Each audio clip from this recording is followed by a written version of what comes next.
திரு கனகராஜ், இதில் ஏற்கனவே இருக்கிற டாக்குமெண்ட் தான் நம்ம கொடுக்க போகிறோம். அதில் வெற்றி தோல்விக்கெல்லாம் ஒன்றும் இல்லை, அழுத்தம்லாம் ஒன்றும் இல்லை. நீங்கள் இந்த வேலையை முதல்ல செஞ்சுருந்துருக்கலாமே, ஏன் செய்யலை அப்படிங்கிறது பார்த்தீங்கன்னா நீங்கள் மைக்ரெண்ட் ஒர்க்கர்ஸ் வந்து நியர்லி அபவுட் 20 lakhs மைக்ரெண்ட் ஒர்க்கர்ஸோட ஓட்டு வந்து இல்லை, காணாமல் போயிருக்கு. 20 lakhs, அதாவது 1-2 கிடையாது. மிண்டா தேவி 124 வயசு, அந்த அம்மாவுக்கு வயசு 43, 124 வயசுன்னு சொல்லி அந்த ஓட்டர் லிஸ்ட்டில் கொடுத்துருக்காங்க.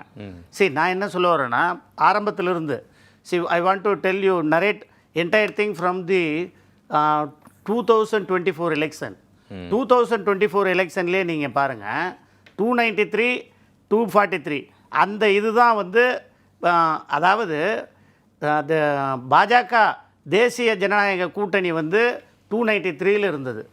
எங்களுடைய கூட்டணி இந்தியா பிளாக் கூட்டணி வந்து 243 இருந்தது. இந்த ஸ்டேட்டஸ் வந்து if you see that it is going on standing 2:30 PM TV பார்த்தவங்களுக்கு எல்லாம் தெரியும். அதே நம்பர் தான் இருந்ததே தவிர ஒன்று கூட ப்ளஸ் ஆர் மைனஸ் வரவே கிடையாது. 6 PM வரலாம், அதை தான் மெயின்டைன் ஆச்சு. சரி, அப்போவே எனக்கு டவுட் வந்துருச்சு. நான் வந்து தகவல் அறியும் சட்டத்துறையினுடைய மாநில தலைவர், காங்கிரஸ் கட்சியை சார்ந்தவர், அது இல்லாமல் ஒரு அட்வொகேட். நான் இன்றைக்கி சென்னையில் உயர்நீதிமன்றத்தில் ஒரு 30 வருஷம் இப்போ ப்ராக்டிஸ் கம்ப்ளீட் பண்ணுறோம்.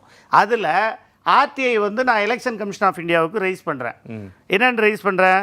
சரி, நீங்கள் வந்து தேர்தல் ஒரு 20 கொஸ்டின்ஸ், அதில் முக்கிய கொஸ்டினே என்னென்னா, எனக்கு எவ்வளோ வாக்காளர்கள் இருந்தாங்க, எவ்வளோ வாக்காளர்கள் வாக்குப்பதிவு செஞ்சுருக்காங்க, அதனுடைய நம்பரை கொடுங்கன்னு தான் கேட்டேன். Total number of voters voted, total number of voters on roll, இதை தான் நம்ம கேட்டது.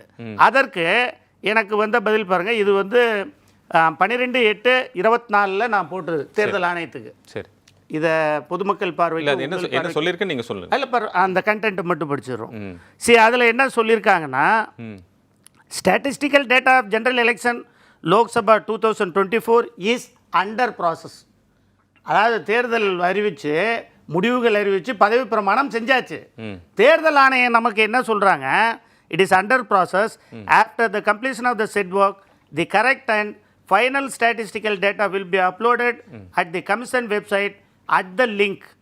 அதுக்கப்புறமா ஐட்டம் நம்பர் 6 அதுல will be uploaded தான போட்டுருக்கு. அப்லோடே பண்ணல. அப்லோடட்னு சொல்லிருக்கல. அதுல அப்லோடே பண்ணல. ஏன்னா இதுக்கு நாங்க என்ன சொல்லல, அவங்க கொடுக்க மாட்டேன்னு சொல்லல. அப்லோடட் தான சொல்லிருக்காங்க. இல்லனே சொல்லிட்டாங்க. சரி, அப்லோடட்னா என்ன?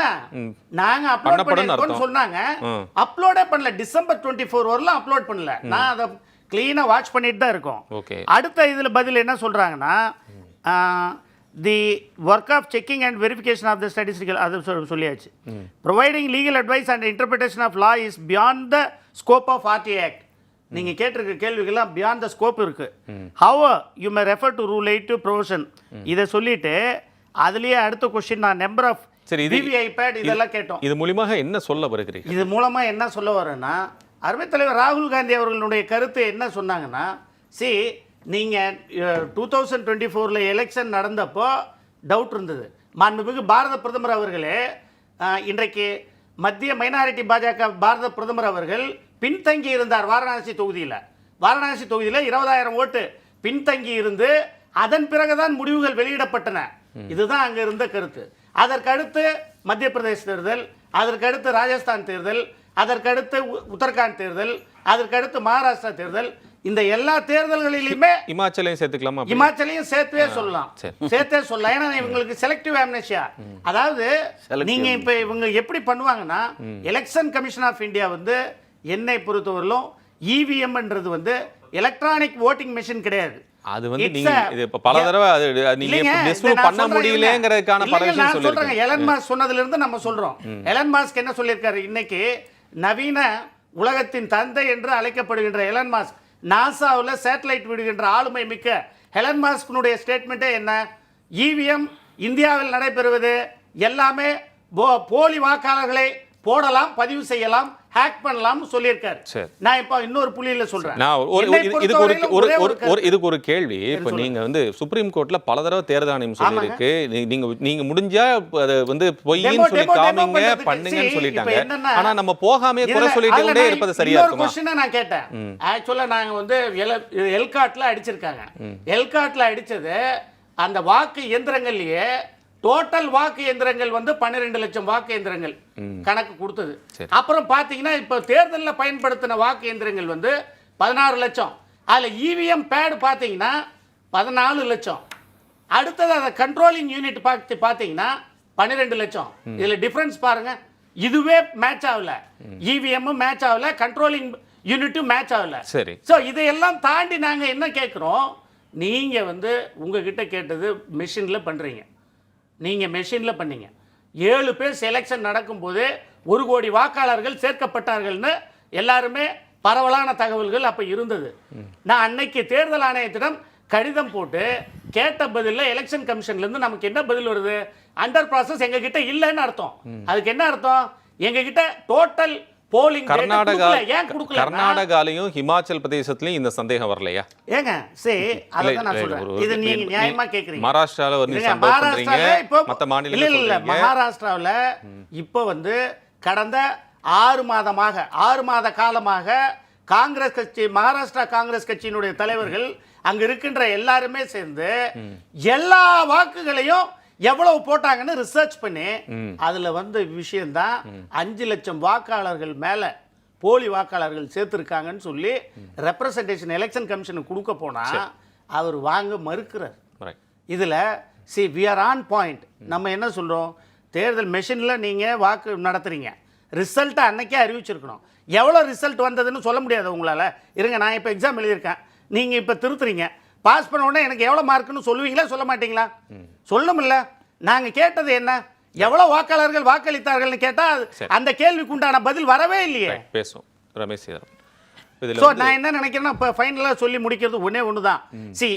இவிஎம்ன்றது வந்து என்னை பொறுத்தவரையிலும் எஃப்இஎம், ஃப்ராடுலண்ட் ஓட்டிங் மெஷின். இப்போ சீரியஸ் இன்டென்சிவ் இப்போ சொல்லியிருக்காங்கல்ல, சீரியஸ் இன்டென்சிவ் ரிவிஷன் பண்றேன்னு சொல்லியிருக்காங்கல்ல, சீரியஸ் இன்டென்சிவ் ரிவிஷன் இல்ல, it is called serious inheritance revision. அவங்களுடைய பரம்பரையை பிஜேபி ஆளுகின்ற மாநிலத்தை மீண்டும் மத்திய மைனாரிட்டி பாஜக மீண்டும் ஆள வேண்டும் என்று கொண்டு வருகின்ற சார் தான் அந்த சீரியஸ் இன்ஹெரிட்டன்ஸ் ரிவிஷன். உங்களுக்கு நேரம் கொடுக்க தெரியும் ப்ளீஸ். அதாவது ஹரியானாவில் மேயர் தேர்தல் நடந்தப்போ அந்த தேர்தல் அங்கே அப்போது தேர்தல் அதிகாரியாக இருந்தவர் வந்து மேயரை எப்படி தேர்ந்தெடுத்தார்கள், உச்சநீதிமன்றம் உடனே வந்து என்ன செய்தது என்பது நாட்டு மக்களுக்கு நன்றாகவே தெரியும். அது ஒரு புறம் இருக்கு. அதாவது சகோதரர் வெங்கடேசன் அவர்கள் பேசும்போது பிஜேபி வேறு தேர்தல் ஆணையம் வேறு என்று சொல்கிறார். இல்லை, அதை நான் சொல்கிறேன். அதை நான் சொல்கிறேன் இருக்குது. இப்போது பிஜேபி வேறு தேர்தல் ஆணையம் வேறும் என்றால் மாண்புமிகு மத்திய மைனாரிட்டி பாஜக பிரதமர் நரேந்திர மோடி அவர்களும் உள்துறை அமைச்சர் அவர்களும் எதிர்க்கட்சி தலைவரும் 3 பேர் கொண்ட நபர்கள்தான் தேர்தல் ஆணையரை நியமிக்கின்றார்கள். ஏற்கனவே தலைமை தேர்தல் ஆணையரை நியமிப்பதில் உச்சநீதிமன்ற தலைமை நீதிபதியை எடுத்திருக்கின்றார்கள். யார் கேட்டு எடுத்தார்கள், எதற்காக எடுத்தார்கள் என்ற கேள்வி பாராளுமன்றத்திலும் கேட்கப்பட்டது. வழக்கு உச்சநீதிமன்றத்தில் நிலுவையில் இருந்த போதும் அதற்கு மத்திய அரசாங்கத்திடமிருந்து எந்த ஒரு பதிலும் இல்லை. ஆகவே தேர்ந்தெடுக்கப்படுகின்ற தலைமை தேர்தல் ஆணையர் மாண்புமிகு மத்திய மைனாரிட்டி பாஜக பாரத பிரதமர் அவர்களும் உள்துறை அமைச்சர் அமித்ஷாஜி அவர்களும் குறிப்பிட்டு சொல்ல வேண்டிய உள்துறை அமைச்சர் அவர்களும் 2 பேர் தான் தேர்ந்தெடுக்கிறாங்க. அவங்க 2 பேரும் பிஜேபி இல்லைன்னு சொல்ல போகிறாரா? 2 பேரும் பிஜேபி தான். ஆகவே தான் நாங்க என்ன சொல்றோம், அவங்க தேர்தல் கமிஷன் இன்றைக்கு எப்படி இடி சிபிஐ எதிர்க்கட்சி தலைவர் அது போல இது இந்த கேள்வி தேர்தல் ஆணையம் சரி ஒரு தேர்தல் ஆணையத்தை பத்தி சர்ச்சை கமிட்டி கொண்டு வந்தீங்க. சர்ச்சை கமிட்டி நாங்க நேச்சுரலா முதல்ல நீங்க உடனே அறிவு உங்களுக்கு பதில் சொல்லுங்க. நான் இதுக்கு பதில் சொல்றேன். இப்போ இல்ல எதிர்க்கட்சி வரலாறு சொல்றாரு. எதிர்க்கட்சி தலைவர் தேர்தல் கமிஷன் டிஎன்சேஷனுக்கு அப்புறம் கமிஷனரத மாத்தி கமிஷனர்ஸ் சொல்லி 2 பேரும் ஏன் கொண்டாதீங்க? ஓகே ஓகே சமமா இருக்கணும்னு போட்டாங்க. அன்னைக்கு உங்களுக்கு ஆதரவா அவர் செயல்பட அவர் அதிகாரத்தை குறைச்சீங்க. உங்களுக்கு ஆதரவா அவர் செயல்பட அதிகாரத்தை குறைச்சீங்க. நீங்க என்ன உச்சநீதிமன்றத்துக்கு போனீங்களா? இல்ல அன்னைக்கு நீங்க உச்சநீதிமன்றத்துக்கு போனீங்களா? நீங்க தேர்தல் வழக்கு போட்டீங்களா? இத குறித்து பாராளுமன்றத்துல பேசல. பாராளுமன்றத்திலயும் பேசல. உச்சநீதிமன்றத்துக்கு கொண்டு செல்லல. இப்போ எப்பவுமே இவங்களுக்கு ஒரு இது இருக்குங்க, செலக்டிவ் அம்னஸ்டி. நான் முன்னாடியே சொன்னேன், இவங்க எது கேட்டாலுமே இன்னைக்கு பதில் சொல்ல மாட்டாங்க. பின்னும் இதற்கு முன்பு இதுல என்ன இதற்கு முன்பு ஒரே ஏங்க, நிமிஷம். இன்னைக்கு தலைமை தேர்தல் ஆணையர் ஒரே ஒரு விஷயம் தான், ஒரே ஒரு கேள்வி. எதிர்க்கட்சி தலைமை தேர்தல் அந்த ஆணையர் குழுல இல்லையா? ஏங்க குழுவுல ஒருத்தர் இருந்தா ஓட்டு 3:1 என்ன அப்ஜெக்ட் பண்ணுங்க. 3:1 Object அப்ஜெக்ட் பண்ணுங்க. பண்ணியாச்சு. ஆமா, ஓட் அகைன்ஸ்ட் தான் போட்டுருக்காரு. எங்க இருந்து வரும்? 3:1 யார் ஜெயிப்பாங்க? சரி. 3:1ல செலக்ஷன் ப்ராசஸ்ல செலக்ஷனே தப்புங்க. Right. ஆந்திராவுல நீங்க கேளுங்க. இப்போ இன்னொரு எக்ஸாம்பிள் சொல்றேன். திருப்பதியில் நடந்ததுங்க. திருப்பதி பாராளுமன்ற தொகுதி பாராளுமன்ற உறுப்பினர் வந்து யார் ஜெயிக்கிறாருன்னா அங்க இருக்கிற பிஜேபி கட்சி சார்ந்தவர்கள் ஜெயிக்கிறாங்க அந்த கூட்டணியில். அதுலயே வந்து சட்டமன்றத்தில் பார்த்தீங்கன்னா ஒய்எஸ்ஆர்பி 6 சீட்டும் ஜெயிச்சிருக்கு. இதை எப்படி பார்க்குறீங்க? இதை நீங்கள் ஒரே ஒரு எக்ஸாம்பிள், இதை அவங்க சுப்ரீம் கோர்ட் இப்போ ஹைகோர்ட்ல கேஸ் போட்டிருக்காங்க, பெண்டிங் இருக்கு. இன்னமும் எலெக்ஷன் கமிஷன் வந்து பதில் போடவே இல்லை. நாடு முழுசும் தேர்தல் வழக்குகள் இருக்கு சார். ஒரே ஒரு விஷயம் நான் கேட்கறது இதுதான். அறிவிச்ச ஒரு மணி நேரம் கழிச்சு பாத்து நீங்க இருங்க. நான் கேட்ட கேள்வி திருப்பதிக்கு பதில் சொல்லாம சிவகங்கைக்கு வராரு பாருங்க.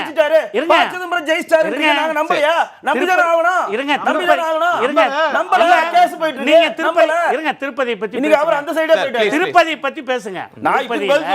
ஒய்எஸ்ஆர்பி 6 எம்எல்ஏ ஜெயிக்கிறாருங்க.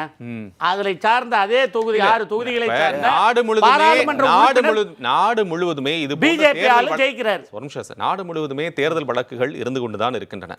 அந்த தேர்தல் வழக்குகள் வந்து அது விசாரிக்கப்பட்டு அவ்வப்போது அதற்கான பதிலும் சொல்லப்பட்டு தான் வந்து கொண்டிருக்கின்றன. அதை தான் சொல்றேன். இப்போ என்ன ஆயிடுச்சுன்னா இதுக்கு இன்னொரு சொல்றோம்.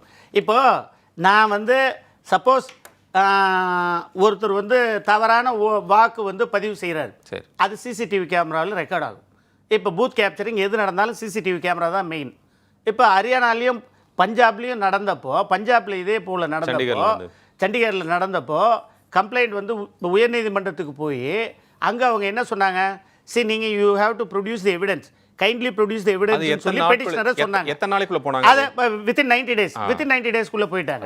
போன பிறகு இருங்க சார், 45 நாளைக்குள்ள போணும் சார். இருங்க, within a days போயிட்டாங்க சார். அவங்க within அந்த லிமிட்டேஷன் பீரியட்ல போயிட்டாங்க. ஓகே. போயிட்ட பிறகு எலெக்ஷன் கமிஷன் ஆஃப் இந்தியா என்ன பண்ணுதுன்னா, ஆர்பி ஆக்ட்ல, பீப்புள் ரெப்ரசன்டேட்டிவ் ஆக்ட்ல ஒரு அமெண்ட்மெண்ட் கொண்டு வந்து செக்ஷன் 92ல சிசிடிவி ஃபுட்டேஜஸ் எல்லாம் எந்த ஒரு எவிடன்ஸும் கொடுக்க முடியாதுன்னு சொல்லி அதை அழிச்சிட்டாங்க. இது நடந்தது. ஏன் நடந்தது? இப்போ ஆதாரம் வந்து எங்க இருந்து வரும்? சிசிடிவி ஃபுட்டேஜ்ல தான் வரும்.